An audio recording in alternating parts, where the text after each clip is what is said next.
Serpent Pirate Crew, and you are watching Sal's Show. Up next, we are going to give you the story of Anna, the handsome cabin boy.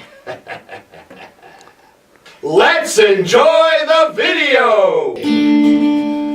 So let me remind you, mates, this is the King Serpent Pirate Crew, and you are watching Sal's Show. Now this next story I want to share with you tells a story of a woman named Anna. Now, this also tells you, many people think that love is just a wonderful thing. But let me tell you, mates, love can be blind, as was the case with our friend, the lovely Anna. Now, many a sailor and pirate believe that to have a woman on board during a sea voyage is bad luck. Now, Anna knew this, but she was so desperately in love with the sea, it consumed her, and in the end, it consumed her to death. She decided she wanted to go to sea, nonetheless with all of these superstitions.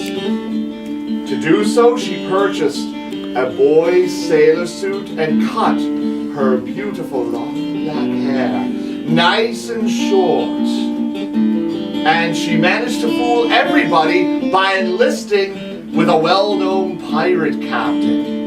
Now, Anna, or Andrew as she went by, managed to cover up her secret quite nicely and even went on to become the ship's cabin boy.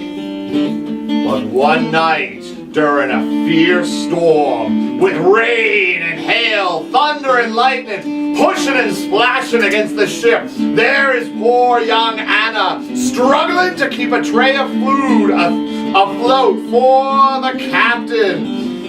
She makes her way over in the storm, holding the food, a bit of beef, a nice mug of grog, and a hot bowl of soup for the captain. Now, as she's struggling in the storm to keep the tray afloat, she gets to the captain's cabin and opens the door. And a huge wave pushes against Anna, and she almost spills the entire tray of food all over the captain. But she manages to pull it back, get strength on the tray, and dumps the entire tray of food all over herself, sparing the good captain the humiliation. Now, she did just that, but the captain looks at young Anna and says, "Boy, what is the matter with you?" As her clothes start sticking to her body. The ship's doctor is then called in, and the doctor examines young Anna, and within moments, he is able to reveal the secret that she so desperately tried to hide. "Captain!" one of the men shouted, "this cabin boy is no boy, this is a woman!" And with that, the captain of the ship scored at Anna as she ran out of his cabin. And the captain gave orders, "Seize the cabin boy!" And the whole crew jumps on top of Anna, grabbing her and holding her secure. And the captain addressed them, "Men, the ship is cursed!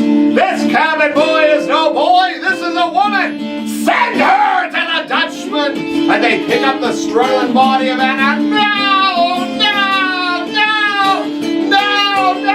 And she's thrown overboard! And Anna drowns and dies right there on the spot. And the spot wasn't marked with X, let me tell you, because there was no treasure to be gained for poor young Anna. Now, many people passing by that area oftentimes refer to that area as the area known for Anna, the handsome cabin boy. It's of a pretty female, as you may understand, her mind being bent for rambling unto a foreign land. She dressed herself in sailor's clothes, or so it would appear, and she hired with a captain to serve him for a year. Her cheeks, they were like roses, her hair done up in curls.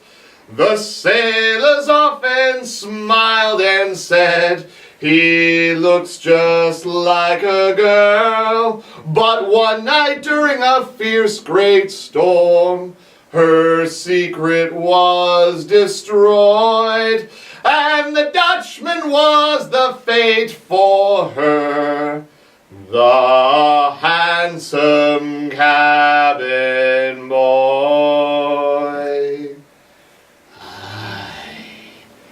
Shortly after Anna was sent to the Dutchman, the storm suddenly broke, and the clouds cleared and the moon and stars shone brightly in the sky. A warm summer breeze washed over the crew as they sailed onward peacefully.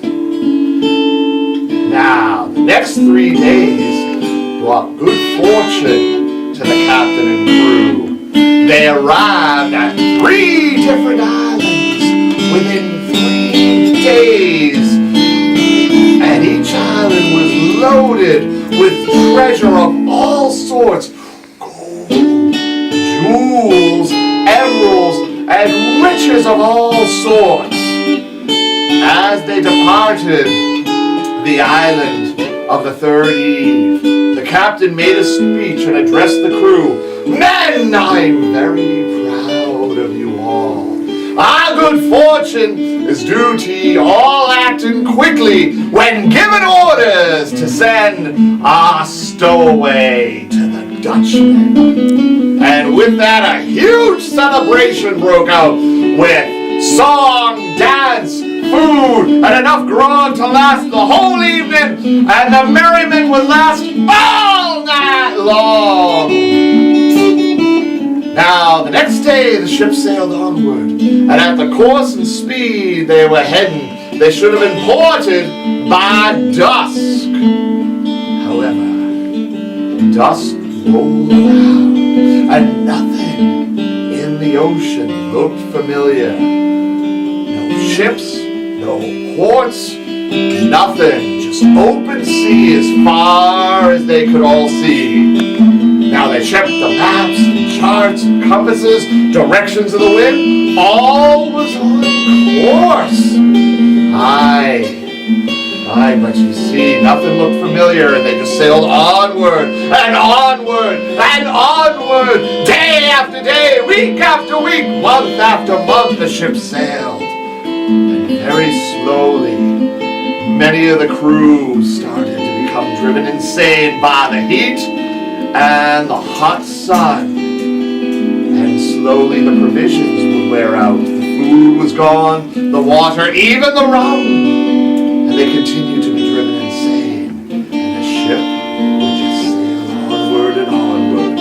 Until one night, one of the crew looked out in the middle of the ocean and saw what looked like a little fish leaping out of the water. And as the ship got closer, they could see that these were not fish at all.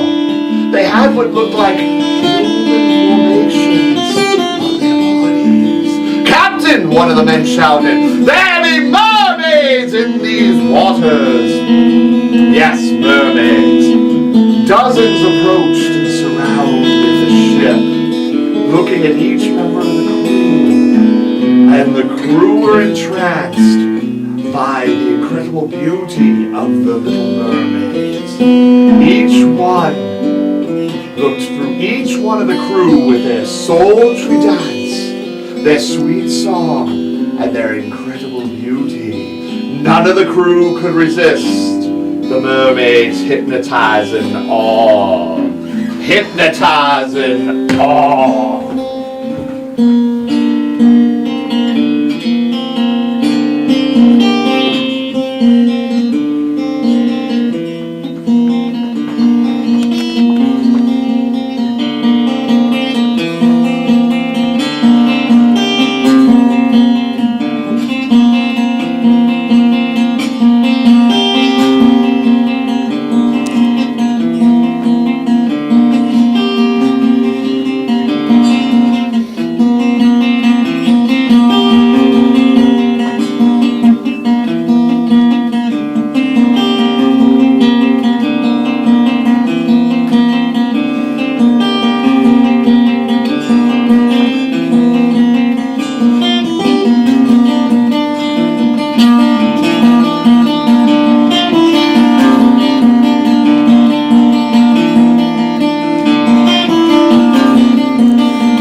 Suddenly, the little mermaid swam away, and out of the water rose the ghostly figure of a woman, pale and white, and wearing a boy sailor suit. And the ghostly figure looked with agony at each member of the crew, and one of the men shouted, "It's her!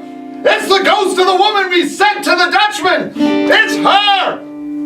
"Ah, yes," and the ghostly figure made her way down and focused her gaze on the captain. And then she quickly passed right through him, and he was thrown into a fit of rage. "No, no, no, no!" cried the captain. And then suddenly the skies clouded up, and a fierce storm broke out.